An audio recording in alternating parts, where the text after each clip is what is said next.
Hello മക്കളെ, എല്ലാവർക്കും good morning. ഇന്നെൻ്റെ class central economic problem or basic economic problem, അടിസ്ഥാന സാമ്പത്തിക പ്രശ്നം. സെൻട്രൽ എക്കണോമിക് പ്രോബ്ലം എന്താണ്? അടിസ്ഥാന സാമ്പത്തിക പ്രശ്നം, അതായത് most of the economic problem arises from this central economic problem, or most of the economic theories based on central economic problem. അതായത് ഒരുപാട് എക്കണോമിക് തിയറീസ് ഉണ്ട്, ഇഷ്ടം പോലെ എക്കണോമിക് തിയറീസ് ഉണ്ട്. അത് കൺസംഷൻ തിയറി ആകാം, പ്രൊഡക്ഷൻ തിയറി ആകാം, വെൽഫെയർ തിയറി ആകാം, ഡിസ്ട്രിബ്യൂഷൻ തിയറി ആകാം. അങ്ങനെ ഒത്തിരി തിയറികൾ എക്കണോമിക്സ് ഉണ്ട്. ഇതിൻ്റെ എല്ലാം ബേസ് എന്ന് പറയുന്നത് സെൻട്രൽ എക്കണോമിക് പ്രോബ്ലം. അതുകൊണ്ടാണ് അതിനെ ബേസിക് എക്കണോമിക് പ്രോബ്ലം എന്ന് പറയുന്നത്. തന്നെയല്ല, അതിൻ്റെ കാരണം സ്കേഴ്സിറ്റി ആൻഡ് ചോയ്സ് ആണ്. സ്കേഴ്സിറ്റി ആൻഡ് ചോയ്സ് നമുക്കറിയാം, നമ്മൾ പഠിച്ചിട്ടുണ്ട്. Scarcity, in availability of resources in relation to demand or when compared to rise in demand or increase in demand. അതായത് നമ്മുടെ എക്കോണമിയിൽ ആവശ്യത്തിന് ഗുഡ്സ് ആൻഡ് സർവീസ് ഇല്ലാത്തൊരവസ്ഥ. അപ്പം നമുക്ക് ഡിമാൻഡിന് ആനുപാതികമായിട്ട് ഗുഡ്സ് ആൻഡ് സർവീസസ് നമ്മുടെ എക്കോണമിയിൽ ഇല്ലാത്തൊരവസ്ഥ ഉണ്ടോ എന്ന് ചോദിച്ചാൽ ഉണ്ട്, തീർത്തും ഇല്ലെന്നല്ല. എന്നാലും ഡിമാൻഡുമായിട്ട് കമ്പയർ ചെയ്യുമ്പോൾ അനുഭവപ്പെടുന്ന ദൗർലഭ്യം അതാണ്. അപ്പോൾ in availability of goods and services, അല്ലെ മൊത്തത്തിൽ പറഞ്ഞ resources related to rise in demand or compared to demand. അപ്പോൾ ഡിമാൻഡുമായിട്ട് കമ്പയർ ചെയ്യുമ്പോൾ നമ്മുടെ എക്കോണമിയിൽ ആവശ്യത്തിന് റിസോഴ്സ് ഇല്ല.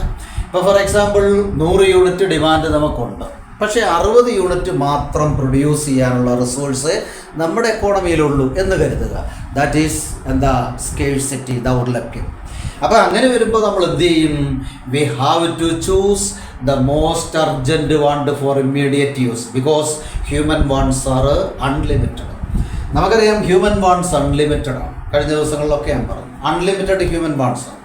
കംപ്ലീറ്റ് നമുക്ക് സാറ്റിസ്ഫൈ ചെയ്യാൻ പറ്റത്തില്ല. അപ്പോൾ we have to choose the most urgent want for immediate use. അതാണ് നമ്മൾ ചെയ്യുന്നത്. ഏറ്റവും അത്യാവശ്യമായിട്ടുള്ള കാര്യങ്ങൾ തിരഞ്ഞെടുക്കുക, ബാക്കി മാറ്റി വെക്കുക, അത്രയേ ഉള്ളൂ. അപ്പോൾ അങ്ങനെ വരുമ്പോൾ അവിടെ ചോയ്സ് എന്ന് പറയുന്ന ഒരു പ്രോബ്ലം വരും. So scarcity and choice, that is the main economic problem. അപ്പോൾ സ്കേഴ്സിറ്റി ഉള്ളത് കൊണ്ടാണ് ചോയ്സ് എന്ന് പറയുന്ന പ്രോബ്ലം, അല്ലെ the problem of choice related to scarcity. അപ്പോൾ basic economy, how the total resources economise in an economy or economising scarce resources in an economy, that is called basic economic problem. അപ്പോൾ എന്താണ് basic economic problem? അതായത് economising resources, available resources in an economy. നമ്മുടെ എക്കോണമിയിലുള്ള available റിസോഴ്സസിനെ എങ്ങനെ പരമാവധി യൂസ്ഫുൾനെസ്സിലേക്ക് മാറ്റാം, യൂട്ടിലിറ്റിയിലേക്ക് മാറ്റാം, അതാണ് ബേസിക് എക്കണോമിക് പ്രോബ്ലം.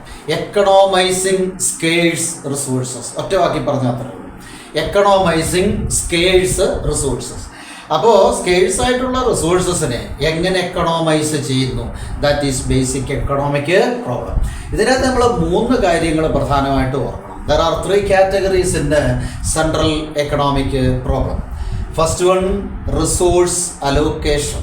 അതായത് നമ്മുടെ കയ്യിൽ ഇഷ്ടംപോലെ റിസോഴ്സ് ഉണ്ട്, പക്ഷേ ആവശ്യത്തിനില്ല. അപ്പോൾ ഉണ്ട് റിസോഴ്സ്, എല്ലാ രാജ്യങ്ങളിലും പലതരത്തിലുള്ള റിസോഴ്സ് ഉണ്ട്. ആ റിസോഴ്സസിനെ നമ്മൾ എങ്ങനെ ഓരോരുത്തർക്കും, പരമാവധി ആൾക്കാർക്ക്, അപ്പോൾ അതെങ്ങനെ അലോക്കേറ്റ് ചെയ്യും, എങ്ങനെ വിഭജിച്ച് ഏറ്റവും നന്നായ രീതിയിൽ പ്രൊഡ്യൂസ് ചെയ്യും, ദാറ്റ് ഈസ് റിസോഴ്സ് അലോക്കേഷൻ. രണ്ടാമത്തെ നമ്മുടെ മുമ്പിലുള്ള ഒരു കാര്യം, ഏറ്റവും പ്രധാനപ്പെട്ട രണ്ടാമത്തെ ഒരു പോയിന്റ്, ഫുള്ളർ യൂട്ടിലൈസേഷൻ. അതായത് ഉള്ള റിസോഴ്സസിനെ യാതൊരു കാരണവശാലും വേസ്റ്റ് ആക്കരുത്, കംപ്ലീറ്റ്ലി യൂട്ടിലൈസ് ചെയ്യുക, ദാറ്റ് ഈസ് ഫുള്ളർ യൂട്ടിലൈസേഷൻ. പിന്നെ നമുക്കറിയാം ഓരോ ദിവസവും പോപ്പുലേഷൻ കൂടിക്കൊണ്ടിരിക്കുന്നു, വാണ്ട്സ് അൺലിമിറ്റഡ് ആണ്, റിസോഴ്സ് സ്കേഴ്സ് ആണ്. അപ്പോൾ നമ്മൾ പുതിയ റിസോഴ്സ് കണ്ടെത്തണം, that is growth of resources, additional or extra resources. അപ്പോൾ വളരെ എക്സ്ട്രാ റിസോഴ്സസ് യൂസ് ചെയ്യുക, അല്ലെങ്കിൽ ഉണ്ടാക്കിയെടുക്കുക, ദാറ്റ് ഈസ് ഗ്രോത്ത്. അതാണ്. അപ്പോൾ ഇതിന് 3 കാര്യങ്ങളാണ് സെൻട്രൽ എക്കണോമിക് പ്രോബ്ലം. ഇനി ഇതിൽ തന്നെ ഈ 3 എണ്ണത്തിൽ മോസ്റ്റ് ഇമ്പോർട്ടൻ്റ് എന്ന് പറയുന്ന ഫസ്റ്റ് വണ്ണാണ് അലോക്കേഷൻ ഓഫ് റിസോഴ്സ്. അതാണ് first one. Allocation of resource എന്ന് പറയുമ്പോൾ there are 3 items or there are 3 questions to be answered. അവിടെ 3 ക്വസ്റ്റ്യൻ നമ്മൾ ആൻസർ ചെയ്യണം ഓരോ എക്കോണമി. എന്തൊക്കെയാണ് ആ 3 ക്വസ്റ്റ്യൻ? വാട്ട് ടു പ്രൊഡ്യൂസ്, കണ്ടേ, what to produce, how to produce and for whom to produce. അതായത് വാട്ട് ടു പ്രൊഡ്യൂസ് എന്തൊക്കെ, how to produce അതെങ്ങനെയായിരിക്കണം, ആൻഡ് ഹും ടു പ്രൊഡ്യൂസ് ആർക്കൊക്കെ ആയിരിക്കണം എന്നുള്ളതാണ്. അപ്പോൾ what to produce means what types of goods and services are to be produced, their quantity, quality etcetera with the available technology. ഓരോ രാജ്യത്തിനും ഓരോ size ടെക്നോളജിയാണ് ഉള്ളത്. അപ്പോൾ ഓരോ രാജ്യത്തിൻ്റെ ടെക്നോളജിയെ ബേസ് ചെയ്തുകൊണ്ട് അവർക്ക് റിസോഴ്സസിനെ എത്രത്തോളം യൂസ് ചെയ്യാം, അതായത് what type of goods and services are to be produced, what type അവരുടെ ആ ഗുഡ്സ് ആൻഡ് സർവീസിൻ്റെ quantity, quality etcetera, that is what produced എന്നുള്ള ക്വസ്റ്റ്യൻ. ഒന്നാമത്തത് എന്തെല്ലാം, ഏതെല്ലാം സൈസിൽ, ഏതെല്ലാം തരത്തിൽ, അതാണ് വാട്ട് ടു പ്രൊഡ്യൂസ്. ഏതെല്ലാം തരത്തിലുള്ള ഗുഡ്സ് പ്രൊഡ്യൂസ് ചെയ്യണമെന്ന് നമ്മൾ തീരുമാനിക്കുക. അപ്പോൾ അവിടെ 2 കാര്യങ്ങളുണ്ട്. ഈ വാട്ട് ടൈപ്പ് എന്ന് പറയുമ്പോൾ കൺസ്യൂമർ ഗുഡുണ്ട്, ക്യാപിറ്റൽ ഗുഡുണ്ട്. കൺസ്യൂമർ ഗുഡ് അല്ലെങ്കിൽ പ്രൊഡ്യൂസർ ഗുഡ് എന്ന് വേണമെങ്കിൽ പറയാം. കൺസ്യൂമർ ഗുഡ് എന്ന് പറയുമ്പോൾ നമുക്കറിയാം ഡയറക്റ്റ് കൺസംഷന് വേണ്ടി യൂസ് ചെയ്യുന്ന ഗുഡ്സോ സർവീസോ എന്തെങ്കിലും ആകാം. അപ്പോൾ അതിനെ ഫുഡാകാം, അല്ലെങ്കിൽ ക്ലോത്തിങ് ആകാം, അല്ലെങ്കിൽ ഹൗസിങ് ആകാം, അല്ലെങ്കിൽ അതുപോലെ വെഹിക്കിളോ ആക്കി എന്ത് കാര്യങ്ങളും ആകാം. അതിനെല്ലാം നമ്മൾ കൺസ്യൂമർ ഗുഡ്, നമ്മൾ എന്തൊക്കെ യൂസ് ചെയ്യുന്നു ഡയറക്റ്റായിട്ട് ആ വസ്തുക്കളെല്ലാം നമുക്ക് കൺസ്യൂമർ ഗുഡ്സ് എന്ന് പറയാം. അതുപോലെ പ്രൊഡ്യൂസേഴ്സ് പ്രൊഡ്യൂസ് ചെയ്യുന്നു, അവർ വെറൈറ്റീസ് ഓഫ് ഗുഡ്സ് പ്രൊഡ്യൂസ് ചെയ്യുന്നു. അതിന് അവർക്ക് ലേബർ വേണം, മെഷീനറി വേണം, അതുപോലെ തന്നെ പിന്നെ ടെക്നോളജി വേണം, അതല്ലെന്നുണ്ടെങ്കിൽ ഫാക്ടറി ബിൽഡിംഗ് ഉൾപ്പെടെയുള്ള കാര്യങ്ങൾ വേണം. അതൊക്കെയാണ് പ്രൊഡ്യൂസേഴ്സ് ഗുഡ്സ്. ഈ 2 എണ്ണമാണ് നമ്മൾ പ്രൊഡ്യൂസ് ചെയ്യുന്നത്. ഇനി ഇതിൽ തന്നെ goods are divided into 3 categories. 3 തരത്തിൽ ഗുഡ്സിനെ നമുക്ക് പറയാം. ഇപ്പം നമുക്ക് മോസ്റ്റ് അർജൻറ്റായിട്ടുള്ള വാൺസുകളുണ്ട്. മോസ്റ്റ് അർജൻറ്റായിട്ടുള്ള വാൺസുകൾ അല്ലെങ്കിൽ നമ്മൾ നീഡ്സ് എന്ന് പറയും. മോസ്റ്റ് അർജൻറ്റായിട്ടുള്ള നീഡ്സുകൾ, അതാണ് ആ നീഡ്സിനെ നമ്മൾ വിളിക്കുന്ന പേരാ നെസസറി കമോഡിറ്റി എന്ന് പറയും. നെസസറി കമോഡിറ്റി നമുക്ക് അത്യാവശ്യം വേണം, മാറ്റി വെക്കാനൊക്കത്തില്ല, പോസ്റ്റ്പോൺ ചെയ്യാനൊക്കത്തില്ല. നമുക്ക് അത്യാവശ്യമായിട്ട് വേണ്ട കമോഡിറ്റികളെ നമുക്ക് വിളിക്കാം എന്താ, നെസസറി കമോഡിറ്റി എന്ന് പറയാം. അത് ഹൈ പ്രൈസ് കാണും, ലോ പ്രൈസ് കാണും. അപ്പോൾ അത് നെസസറി കമോഡിറ്റിയാണ്. നമ്മുടെ എക്കണോമിക്സിൽ അതിനെ വിളിക്കുന്ന പേര് ഇൻഇലാസ്റ്റിക് ഗുഡ്സ് എന്നാണ്. ഇൻഇലാസ്റ്റിക് ഗുഡ്, കാരണം അത് അർജൻറ്റ്, അത് പോസ്റ്റ്പോൺ ചെയ്യാൻ പറ്റത്തില്ല. പിന്നെ പ്രൈസിൽ വേരിയേഷൻസ് ഉണ്ടാകാം. അപ്പോൾ അങ്ങനെ നമുക്ക് ബേസിക് ഗുഡ്സ് ഉണ്ട്, അടിസ്ഥാനപരമായിട്ടുള്ള ഗുഡ്സ് ഉണ്ട്, അതാണ് നെസസറീസ്. അത് കഴിഞ്ഞാൽ പിന്നെ രണ്ടാമതായിട്ടുള്ളത് നമുക്ക് നമ്മുടെ ലൈഫിനെ അല്പം കൂടെ പ്രൊമോട്ട് ചെയ്യാൻ, കുറച്ചുകൂടെ നന്നായിട്ടുള്ള ഒരു ലൈഫിലേക്ക് വരാൻ കുറച്ച് സപ്പോർട്ടേഴ്സ് നമുക്ക് വേണം. ഫോർ എക്സാമ്പിൾ ഫാന്, അല്ലെ ലൈറ്റിങ്, അതല്ലെങ്കിൽ അതുപോലുള്ള അല്ലെ ചെയർ, ബെഡ് എന്നൊക്കെ പറയുന്ന സാധനങ്ങളൊക്കെ നമുക്ക് വേണം. അപ്പം നമ്മുടെ ലൈഫിനെ കുറേ കൂടെ ഹാപ്പിയാക്കാം. അങ്ങനെ ഹാപ്പിയാക്കുന്ന കമോഡിറ്റികളെ നമ്മൾ കംഫോർട്ട് എന്ന് വിളിക്കും. അപ്പോൾ നെസസറി ഗുഡ്സ് ഉണ്ട്, കംഫോർട്ട് ഉണ്ട്. ഇനി അതല്ല കുറേ കൂടെ ഹാപ്പിയിലേക്ക് പോകാം. നമുക്കെല്ലാം ഹാപ്പിനെസ്, ഹ്യൂമൻ ഹാപ്പിനെസ് ആണ് എല്ലാത്തിൻ്റെയും പിന്നിലും. അതായത് വളരെ ഹാപ്പി ആയിട്ട് നമ്മൾ ഇപ്പോൾ ഒരു ഇൻഡെക്സ് തന്നെ തുടങ്ങിയിട്ടുണ്ട്, ഹ്യൂമൻ ഹാപ്പിനെസ് ഇൻഡെക്സ് എന്നും പറഞ്ഞുകൊണ്ട് ഒരു ഇൻഡെക്സ് തന്നെ ഇപ്പോൾ വെൽഫെയറിൻ്റെ കേസിൽ എടുത്തിട്ടുണ്ട്. അത് ആദ്യമായിട്ട് ഭൂട്ടാൻ എന്ന് പറയുന്ന സ്ഥലത്താണ് ആ ഇൻഡെക്സ് തയ്യാറാക്കിയിട്ടുള്ള. പണ്ട് പോലുണ്ട് എങ്കിലും ഹ്യൂമൻ ഹാപ്പിനെസ് ഇൻഡെക്സ് എന്നും പറഞ്ഞുകൊണ്ട് ഇപ്പോൾ തുടങ്ങിയിട്ടുണ്ട്. അപ്പോൾ ഹാപ്പിനെസ് വളരെ അത്യാവശ്യമാണ്. അപ്പം നമുക്ക് വീടുകൾ AC ചെയ്യുക, ലക്ഷറി കാറുകൾ, പലീഷ്യസ് ബിൽഡിംഗ്, മനോഹരമായ കൊട്ടാര സദൃശ്യമായ കെട്ടിടങ്ങൾ, ഇതൊക്കെ ഉപയോഗിക്കുക. അപ്പോൾ അങ്ങനെ വരുമ്പോൾ അതിനെ ലക്ഷറി ഗുഡ് എന്ന് പറയും. കുറേ കൂടെ ലൈഫിനെ പ്രൊമോട്ട് ചെയ്യുന്ന ഞാൻ പല കമോഡിറ്റി ഉണ്ട്, ഇതെല്ലാം നമുക്ക് വേണം, പക്ഷേ ഇതെല്ലാം പ്രൊഡ്യൂസ് ചെയ്യാനുള്ള കപ്പാസിറ്റി നമുക്ക് ഇല്ല. അപ്പോൾ ഇങ്ങനെ വാട്ട് ടു പ്രൊഡ്യൂസ് എന്ന് പറയും. What type of goods and services are to be produced, their quantity, quality etcetera. പക്ഷേ ഇവിടെ ഒരു കാര്യം കൂടെ, റിസോഴ്സ് ലിമിറ്റഡ് ആയതുകൊണ്ട് more and more units of one commodity means the less and less of another commodity in production. നമ്മളിപ്പോൾ പ്രൊഡക്ഷന് വേണ്ടി ഏതെങ്കിലും ഒരു കമോഡിറ്റിയുടെ കൂടുതൽ യൂണിറ്റ് പ്രൊഡ്യൂസ് ചെയ്താൽ മറ്റൊരു കമോഡിറ്റിയുടെ പ്രൊഡക്ഷൻ കുറഞ്ഞു പോകും. ബിക്കോസ് ഓഫ് എന്താ, സ്കേഴ്സ് റിസോഴ്സ്. അത് വലിയൊരു പ്രശ്നമാണ്. നമ്മളിപ്പോൾ ഒരു ഫോർ എക്സാമ്പിൾ നമ്മുടെ എക്കോണമിയിൽ ഇപ്പോൾ കൊറോണ പ്രോബ്ലം നമ്മൾ കണ്ടു. ഈ കൊറോണ പ്രോബ്ലം വന്നപ്പോൾ നമ്മൾ എന്താ ചെയ്തത്, ഇവിടെയുള്ള റിസോഴ്സസിൻ്റെ മേജർ ഷെയറും അതിനെ എങ്ങനെ സോൾവ് ചെയ്യാം, അതായത് കൊറോണയും അതുമായിട്ട് ബന്ധപ്പെട്ട് ഉണ്ടായ എക്കണോമിക് ക്രൈസിസിനെ എങ്ങനെ സോൾവ് ചെയ്യാൻ, അതാണ് നമ്മൾ ഗവൺമെൻറ് ചെയ്തത്. അപ്പം നമ്മുടെ റിസോഴ്സ് മൊത്തം അങ്ങോട്ടേക്ക് മാറ്റി. ഇനി നേരെ മറിച്ച് ഒരു ഫ്ലഡ് സിറ്റുവേഷനാണ് നമുക്കിവിടെ വരുന്നതെന്ന് വിചാരിക്കുക, നീണ്ടു നിൽക്കുന്ന ഒരു വെള്ളപ്പൊക്കം. എന്ത് ചെയ്യും? നമ്മുടെ റിസോഴ്സസിനെ അതുമായിട്ട് ബന്ധപ്പെട്ട പ്രോബ്ലം സോൾവ് ചെയ്യാൻ യൂസ് ചെയ്യും. ഇനി അതിലൊരു war, external threat of war, Pakistan അല്ലെങ്കിൽ ചൈന, അവിടെ നിന്ന് ഒരു എക്സ്റ്റേണൽ ത്രെട്ട് ഓഫ് വാർ, ഒരു യുദ്ധ ഭീഷണി വരുന്നു എന്ന് വിചാരിക്കുക. അപ്പോൾ നമ്മൾ എന്ത് ചെയ്യും? All resources are used for producing defence activities or defence materials. ഇതൊക്കെയാണ് നമ്മൾ ചെയ്യുന്നത്. കാരണം എന്താണെന്ന് വെച്ചാൽ നമ്മുടെ കയ്യിൽ അവൈലബിൾ റിസോഴ്സ് കുറവാണ്, അതുകൊണ്ടാണ് നമ്മൾ അങ്ങനെയൊക്കെ ചെയ്യുന്നത്. അപ്പോൾ ഇവിടെ ഒന്നാമത്തെ ക്വസ്റ്റ്യൻ നമ്മൾ പറഞ്ഞു വാട്ട് ടു പ്രൊഡ്യൂസ്. ഇനി രണ്ടാമത്തെ ക്വസ്റ്റ്യൻ ഹൗ ടു പ്രൊഡ്യൂസ് ആണ്. How these goods and services are to be produced. There are two types of technologies available in the world. നമ്മുടെ ലോകത്തിൽ മൊത്തത്തിൽ രണ്ട് തരത്തിലുള്ള ടെക്നോളജീസ് ഉണ്ട്. അതായത് using more capital and less labour. വളരെ കൂടുതൽ ക്യാപിറ്റൽ ഉപയോഗിക്കുക, ലേബറിനെ കുറയ്ക്കുക. ലേബറിനെ കുറച്ച് ക്യാപിറ്റൽ കൂട്ടുന്ന ടെക്നോളജി ഉണ്ട്. They are called capital intensive technology. Capital intensive technology they are used in developed countries. ഇപ്പോൾ യൂറോപ്പ് പോലെ, അമേരിക്ക പോലെ, ഓസ്ട്രേലിയ പോലെ, കാനഡ പോലുള്ള പ്രദേശങ്ങളിലൊക്കെ അവിടെയൊക്കെ എന്ന് പറഞ്ഞാൽ ക്യാപിറ്റൽ അവൈലബിൾ ആണ്, ഇഷ്ടപ്പെടുന്നുണ്ട്.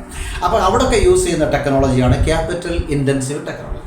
ഇനി നമ്മുടെ ഇന്ത്യ പോലുള്ള അടുത്ത് വരുമ്പോൾ ലേബർ ഫോഴ്സാണ് കൂടുതലുള്ളത്. അപ്പോൾ ലേബർ ഫോഴ്സ് കൂടുതലുള്ളപ്പോൾ നമ്മൾ യൂസ് ചെയ്യുന്നത് എന്താ? മോർ ലേബർ ആൻഡ് ലെസ് ക്യാപിറ്റലാണ്. ലേബറിനെ കൂടുതൽ എടുക്കുന്നു, ക്യാപിറ്റൽ കുറയുന്നു.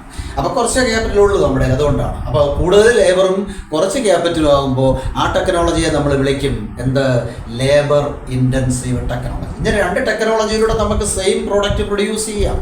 അപ്പോൾ അത് that depends on the technology. Production technology depends on the condition of A country.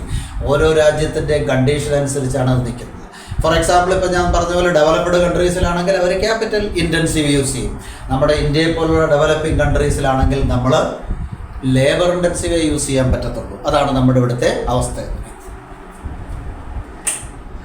അപ്പോൾ അങ്ങനെ ഒരു സെക്കൻഡ് ക്വസ്റ്റ്യൻ ആണ് ഹൗ ടു പ്രൊഡ്യൂസ് എന്ന് പറയുന്നത്. What type of technologies are to be used. ഇനി number 3, for whom to produce. For whom to produce, ആർക്കൊക്കെ വേണ്ടി? That means distribution പ്രോബ്ലമാണ്. ഹും ടു പ്രൊഡ്യൂസ്, അതായത് നമ്മൾ ഈ പ്രൊഡ്യൂസ് ചെയ്ത കമോഡിറ്റികൾ ആർക്കൊക്കെ വേണ്ടി? നമുക്കറിയാം ലാർജ് നമ്പർ ഓഫ് പീപ്പിൾ ഉണ്ട് എവരി കൺട്രിയിൽ. അപ്പോൾ അവർക്ക് ഏകദേശമെങ്കിലും ഡിസ്ട്രിബ്യൂട്ട് ചെയ്ത് കിട്ടണം. Whom to produce means how much for each. That means distribution problem. ഈ 3 പ്രോബ്ലമാണ് നമ്മൾ ആദ്യമായിട്ട് സോൾവ് ചെയ്യേണ്ടത് ഒരു എക്കോണമിയിൽ. What to produce, how to produce and whom to produce. These problems are to be solved differently in different economic system. നമുക്കറിയാം 3 economic system ഉണ്ട്, കേട്ടിട്ടുണ്ടല്ലോ. Number 1 capitalism, number 2 socialism and number 3 mixed economy. 3 നിസങ്ങളാണ്. Capitalism പഴയകാലം പോലുള്ള സിസ്റ്റമാണ് capitalism. Capitalism എന്ന് പറയുമ്പോൾ അവിടെ ഉദ്ദേശിക്കുന്നത് എന്താണെന്ന് വെച്ചാൽ all means of productions are owned and operated by private individuals. അവിടെ ഗവൺമെൻറ്റിനല്ല പ്രാധാന്യം, പ്രൈവറ്റ് ഇൻഡിവിജ്വൽസിനാണ്. പ്രൈവറ്റ് എൻ്റർപ്രനേഴ്സ് എന്ന് പറയും. ഓൺട്രപ്രീനെ എന്നൊക്കെയാണ് നമ്മൾ പറയേണ്ടത്. പിന്നെ പ്രൊണൗൺസിയേഷൻ നമ്മൾ പറയുമ്പോൾ സുഖത്തിനങ്ങ് പറഞ്ഞേച്ചാൽ മതി. എൻ്റർപ്രനർ അതായത് ഓർഗനൈസർ. പ്രൈവറ്റ് ഓർഗനൈസേഴ്സാണ് അവിടെ കൂടുതലുള്ളത്. അപ്പോൾ അങ്ങനെ പ്രൈവറ്റ് ഓണർഷിപ്പ് കൂടുതലുള്ളിടത്തെ പ്രൊഡക്ഷൻ, അവരുടെ production mainly based on profit ആണ്. പ്രോഫിറ്റിന് വേണ്ടി കൂടുതൽ ഗുഡ്സ് ആൻഡ് സർവീസ് പ്രൊഡ്യൂസ് ചെയ്യുന്ന രാജ്യങ്ങളാണ് ക്യാപിറ്റൽ കൺട്രീസ് എന്ന് പറയും, ക്യാപിറ്റലിസം. നേരെ മറിച്ച് പ്രൊഡക്ഷനും ഡിസ്ട്രിബ്യൂഷനും എല്ലാം ഗവൺമെൻറ്റിൻ്റെ സൂപ്പർവൈസിലാണെങ്കിൽ നമ്മൾ അതിനെ വിളിക്കും command economy or socialist economy. Command അതായത് അവിടുത്തെ മീൻസ് ഓഫ് പ്രൊഡക്ഷൻസ് എല്ലാം, പ്രൊഡക്ഷൻ ആയാലും ഡിസ്ട്രിബ്യൂഷൻ ആയാലും എല്ലാം നടത്തുന്നത് ഗവൺമെൻറ്റാണ്. അപ്പോൾ ഗവൺമെൻറ് അല്ലെ പബ്ലിക് സെക്ടറിന് കൂടുതൽ റോളുള്ളതാണ് സോഷ്യലിസം എന്ന് പറയും. അവർ ആ രീതിയിൽ. പിന്നെ ഇത് രണ്ടും കൂടെ ചേർന്നിട്ടുള്ളതാണ് മിക്സഡ് എക്കോണമി എന്ന് പറയും. മിക്സഡ് എക്കോണമി, ഇപ്പോൾ ഇന്ത്യൻ എക്കോണമിയെ നമ്മൾ മിക്സഡ് എക്കോണമി എന്നാണ് വിളിക്കുന്നത്. ഇന്ത്യൻ എക്കോണമിയിൽ both public sector and private sector exist side by side. രണ്ടും ഒരുപോലെ വർക്ക് ചെയ്യുന്ന, പ്രൈവറ്റ് സെക്ടറും പബ്ലിക് സെക്ടറും ഒരുപോലെ തന്നെ വർക്ക് ചെയ്യുന്ന നാടാണ് മിക്സഡ് എക്കോണമി. അവിടെയൊക്കെ ആണെങ്കിൽ 2 സിസ്റ്റമുണ്ട്. അതായത് പിന്നെ ക്യാപിറ്റലിസത്തിലെ സിസ്റ്റമുണ്ട്, അതായത് പ്രൈവറ്റ് ഓണർഷിപ്പും ഉണ്ട്, ഒപ്പം തന്നെ ഗവൺമെൻറ്റും ഉണ്ട്. ഇതെല്ലാം ഉണ്ട്. അപ്പോൾ അവിടെയാണ് അതിൻ്റെ പ്രത്യേകത. അപ്പോൾ സോഷ്യലിസത്തിലും അതുപോലെ ക്യാപിറ്റലിസത്തിലും മിക്സഡ് എക്കോണമിയിലും ഡിഫറൻറ്റ് കൈൻഡിലാണ് ഈ പ്രോബ്ലം ഒക്കെ സോൾവ് ചെയ്യുന്നത്. ഓർത്തിരുന്നോണം. അപ്പോൾ ക്യാപിറ്റലിസം, സോഷ്യലിസം, മിക്സഡ് എക്കോണമി. ഇപ്പം ക്യാപിറ്റലിസത്തിലാണെങ്കിൽ ഞാൻ പറഞ്ഞു അവിടെ ഇഷ്ടം പോലെ പിന്നെ ക്യാപിറ്റൽ ഉള്ളതുകൊണ്ട് അവരത് യൂസ് ചെയ്തോളും. ക്യാപിറ്റൽ ഇൻറ്റൻസീവ് ടെക്നോളജി യൂസ് ചെയ്തോളും. അവിടെ ക്യാപിറ്റൽ ആവശ്യത്തിനുണ്ട്. അതൊരു ക്യാപിറ്റലിസം. അല്ലെങ്കിൽ അതിന് വേറൊരു പേര് പറയും പ്രൈസ് മെക്കാനിസം എന്ന് പറയും. There supply and demand are equally or automatically function there. Determine price. അതായത് സപ്ലൈ ആണെങ്കിലും ഡിമാൻഡ് ആണെങ്കിലും ഓട്ടോമാറ്റിക്കായിട്ട് പ്രൈസിനെ നിർണ്ണയിക്കുന്ന ഒരു സിസ്റ്റമാണ് ക്യാപിറ്റലിസത്തിലുള്ളത്. അതുകൊണ്ട് പ്രൈസ് മെക്കാനിസം എന്നതിനെ പറയും.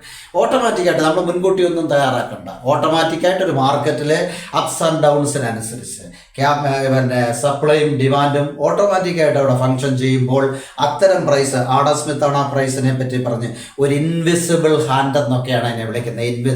അദൃശ്യമായ ചില കരങ്ങളിലൂടെ അവിടെ പ്രൈസിനെ തീരുമാനിക്കുക. അങ്ങനെ ക്യാപിറ്റലിസത്തിലെ പ്രൈസിനെ നമുക്ക് പ്രൈസ് മെക്കാനിസം എന്ന് പറയും. അതുപോലെ സോഷ്യലിസത്തിലാണെങ്കിൽ ഒരു സെൻട്രൽ പ്ലാനിംഗ് ഉണ്ട്. സെൻട്രൽ പ്ലാനിംഗ്, അതായത് ഗവൺമെന്റിന്റെ അണ്ടറിൽ ഒരു സെൻട്രൽ പ്ലാനിംഗ് അതോറിറ്റി ഉണ്ട്. ദേ ഡിറ്റർമിൻ പ്രൈസ് ലെവൽ. അവിടെ സപ്ലൈ ഡിമാൻഡ് ഒന്നുമല്ല, അവിടെ ഗവൺമെന്റിന്റെ അണ്ടറിലുള്ള സെൻട്രലി പ്ലാൻഡ് എക്കോണമി എന്ന് പറയുന്ന പ്രത്യേക ഒരു വിങ് ഉണ്ട്. ആ വിങ്ങാണ് സോഷ്യലിസത്തിൽ പ്രൈസിനെ തീരുമാനിക്കുന്നത്. ഇനി മിക്സഡ് എക്കോണമിയിലാണ് ഇത് രണ്ടും ഉണ്ട്. ക്യാപിറ്റലിസത്തിലെ പോലുള്ള പ്രൈസ് മെക്കാനിസവും ഉണ്ട്, സോഷ്യലിസത്തിലെ പോലുള്ള സെൻട്രലി പ്ലാൻഡ് എക്കോണമിയും ഉണ്ടെന്നുള്ളത്. ഇനി രണ്ടാമത്തെ ക്വസ്റ്റ്യൻ, രണ്ടാമത്തെ പോയിന്റ് എന്ന് പറയുന്നത് fuller utilization. Fuller utilization means efficient utilization of available resources. നമ്മുടെ എത്രത്തോളം റിസോഴ്സ് ഉണ്ടോ അതിനെ വളരെ എഫിഷ്യൻ്റ് ആയിട്ട് യൂട്ടിലൈസ് ചെയ്യുക. അപ്പോൾ efficient utilization of available resources, that is fuller utilization. അത് വളരെ നന്നായിട്ട് നമ്മുടെ അഡ്മിനിസ്ട്രേറ്റേഴ്സും എക്കണോമിസ്റ്റുകളും എല്ലാം ചേർന്ന് നോക്കേണ്ട വലിയൊരു സംഭവമാണ്. കാരണം എന്താണെന്ന് വെച്ചാൽ എഫിഷ്യൻ്റായിട്ട് യൂട്ടിലൈസ് ചെയ്തില്ലെങ്കിൽ ഒരുപാട് എക്കണോമിക് പ്രോബ്ലം ഉണ്ടാകും. ഇപ്പം നിങ്ങൾ കേട്ടിട്ടുണ്ട് 1930, ഞാൻ തന്നെ പറഞ്ഞിട്ടുണ്ട്, 1930 ഗ്രേറ്റ് ഡിപ്രഷൻ. 1930-കളിലെ എന്ന് പറഞ്ഞാൽ 1929, 30, 31, 32 4 കൊല്ലം നീണ്ടു നിന്ന വലിയൊരു ഡിപ്രഷൻ ഉണ്ടായിരുന്നു. ആ 4 കൊല്ലം തുടർച്ചയായിട്ട് നീണ്ടു നിന്നുകൊണ്ടാണ് അതിനെ നമ്മൾ 1930s 1930-കളിലെ ഡിപ്രഷൻ എന്ന് പറയുന്ന സാമ്പത്തിക മാന്ദ്യം. അത് ഒരുപാട് പ്രശ്നം ഉണ്ടായിപ്പോയി. കാരണം എന്താ വെച്ചാൽ ലാൻഡ് ഉണ്ട് കൂടുതൽ, പക്ഷേ കംപ്ലീറ്റ് യൂട്ടിലൈസ് ചെയ്തില്ല. ലേബർ ഫോഴ്സ് ഉണ്ടായിരുന്നു, അതും കംപ്ലീറ്റ് യൂട്ടിലൈസ് ചെയ്തില്ല. ക്യാപിറ്റൽ ഉണ്ടായിരുന്നു, ടെക്നോളജി ഒക്കെ ഉണ്ടായിരുന്നു, പക്ഷേ കംപ്ലീറ്റ്ലി യൂട്ടിലൈസ് ചെയ്തില്ല. അപ്പോൾ അങ്ങനെയൊക്കെ ചെയ്യാഞ്ഞ് വന്നുകൊണ്ട് ശരിക്കും ലാൻഡോ അല്ലെ ഇതുപോലുള്ള റിസോഴ്സസ് കംപ്ലീറ്റ് യൂട്ടിലൈസ് ചെയ്യാഞ്ഞുകൊണ്ട് സ്കേഴ്സിറ്റി ഉണ്ടായി. ഗുഡ്സ് ആൻഡ് സർവീസസിന് സ്കേഴ്സിറ്റി ഉണ്ടായി എന്ന് വിചാരിച്ച് കംപ്ലീറ്റ് വരുവാടെ ചുമ്മായിട്ടൊന്നല്ല, കുറേ പേരൊക്കെ പ്രൊഡ്യൂസ് ചെയ്തു. അപ്പോൾ ഓട്ടോമാറ്റിക്കായിട്ട് കുറേ ഗുഡ്സ് ആൻഡ് സർവീസ് മാർക്കറ്റ് വന്നു. ആ വന്ന സാധനങ്ങൾ ഹൈ പ്രൈസ് ആയിപ്പോയി. അവിടെ ഫാക്ടറി ഉൾപ്പെടെ ക്ലോസ് ചെയ്തിരിക്കുകയാണ്, പ്രൊഡക്ഷൻ ഇല്ല ബാക്കിയുള്ളിടത്തല്ല. അപ്പം അങ്ങനെ വന്നപ്പോൾ ലേബർ ഫോഴ്സ് പുറത്ത് നിൽക്കുക, അവർക്ക് ഇൻകം ഇല്ല, പർച്ചേസിങ് കുറഞ്ഞു, പ്രൈസ് ഹൈ ആയി. ഹൈ പ്രൈസും പർച്ചേസിങ് കുറവ്, ഇൻകം കുറവ്. ഫലം എന്താണ്? അവിടെ പ്രൊഡ്യൂസ് ചെയ്ത കമോഡിറ്റിയൊക്കെ പ്രൊഡ്യൂസേഴ്സ് നശിപ്പിച്ച് കളഞ്ഞു. ഫോർ എക്സാമ്പിൾ വീറ്റ്, അതായത് ഗോതമ്പ്, അമേരിക്കയിൽ അവർ മൊത്തം കത്തിച്ച് കളഞ്ഞു. അതുപോലെ അവർ കൊണ്ടുവന്ന ടീ വിറ്റുപോയില്ല. ഫലം എന്താണ്? കടലിലേക്ക് ആ ടീ എല്ലാം കൂടെ കലക്കി കളഞ്ഞു, തേയില. അപ്പോൾ ഇങ്ങനെയൊക്കെ സംഭവങ്ങൾ ഉണ്ടായിട്ടുണ്ട് 1930s ഗ്രേറ്റ് ഡിപ്രഷനിൽ. അപ്പോൾ അതെന്തുകൊണ്ട് പറ്റിയതാ? ഈ അവൈലബിൾ റിസോഴ്സിനെ ഫുള്ളി യൂട്ടിലൈസ് ചെയ്യാഞ്ഞതുകൊണ്ട് പറ്റിയതാണ്. അപ്പോൾ അതൊരു വലിയൊരു ബോധമായി ജനങ്ങൾക്ക്, അല്ലെ ഗവൺമെൻറ്റിന്. അതുകൊണ്ട് പിന്നീട് ആ സംഭവം ഉണ്ടാകാതിരിക്കാനുള്ള ശ്രമം നടന്നെങ്കിലും ഒരു ചെറിയ തരത്തിലുള്ള ഒരു പ്രോബ്ലം പിന്നീട് 2008 വന്നു. 2008 സെപ്റ്റംബർ ഒക്ടോബർ ഒക്കെ ആയപ്പോഴത്തേന് ഒരു ക്രൈസിസ് വന്നു. അതിനെ നമ്മൾ ഡിപ്രഷൻ എന്ന് വിളിക്കുന്നതല്ല, എക്കണോമിക് ക്രൈസിസ് എന്നാണ് പറഞ്ഞത്. അതും പലയിടത്തും ഉണ്ടായി. നമ്മുടെ ഇന്ത്യ പോലുള്ളിടത്തും വലുതായിട്ട് അതിൻ്റെ എഫക്റ്റ് വന്നില്ലെന്നുള്ളതേ ഉള്ളൂ. എങ്കിലും ഒരു ക്വസ്റ്റ്യൻ ആയിരുന്നത്. അപ്പോൾ അതുകൊണ്ട് ഫുള്ളർ യൂട്ടിലൈസേഷൻ, നമുക്കുള്ള റിസോഴ്സിനെ ഫുള്ളി യൂട്ടിലൈസ് ചെയ്യാം. Then last one growth of resource. നമുക്കറിയാം ഡെയിലി നമുക്കിപ്പം ഏകദേശം 850-ലേറെ ഉണ്ട് ക്രോഴ്സസ് ഓഫ് പീപ്പിൾ ഉണ്ട് നമ്മുടെ ലോകത്ത്. അത്രയും പേരുണ്ട്. പക്ഷേ availability of land and other resources scarce ആണെന്ന് നമുക്കറിയാം. അപ്പോൾ അങ്ങനെ വരുമ്പോൾ ഹ്യൂമൻ വാണ്ട്സ് അൺലിമിറ്റഡ് ആണ്. അവർക്ക് കൂടുതൽ സാറ്റിസ്ഫാക്ഷൻ കിട്ടണം, അത് കൂടുതൽ ഗുഡ്സ് ആൻഡ് സർവീസ് വേണം. അപ്പോൾ automatically growth of resources are essential. അല്ലെ extra resources are to be created in the economy. ഒരു എക്കോണമിയിൽ എക്സ്ട്രാ റിസോഴ്സസ് വേണം. അങ്ങനെ എക്സ്ട്രാ റിസോഴ്സ് ക്രിയേറ്റ് ചെയ്യുമ്പോൾ അതിനെ നമ്മൾ വിളിക്കും ഗ്രോത്ത് എന്ന് പറയും. അങ്ങനെ 3 കാര്യങ്ങളാണ് പ്രധാനമായിട്ടും നമ്മുടെ എക്കോണമിയിൽ ഉള്ളത്. ഇതാണ് സെൻട്രൽ എക്കണോമിക് പ്രോബ്ലം. അപ്പോൾ റിസോഴ്സ് അലോക്കേഷൻ വേണം, ഫുള്ളർ യൂട്ടിലൈസേഷൻ വേണം, ഗ്രോത്ത് വേണം, എക്സ്ട്രാ ഗ്രോത്ത് വേണം, റിസോഴ്സസ് വേണം. അപ്പോൾ അവിടെ തന്നെ ഒന്നാമത് റിസോഴ്സ് അലോക്കേഷനിൽ what, how and whom to produce, അതാണ് നമ്മുടെ മുമ്പിലുള്ള ഏറ്റവും പ്രധാനപ്പെട്ട 3 കാര്യങ്ങളെന്ന് പറയുന്നത്. അപ്പോൾ അവിടെ ഈ 3 ക്വസ്റ്റ്യനെയും സോൾവ് ചെയ്യാൻ ഓരോ എക്കോണമി ഓരോ തരത്തിലാണ് തീരുമാനിക്കുന്നതും ഇംപ്ലിമെൻറ്റ് ചെയ്യുന്നതും.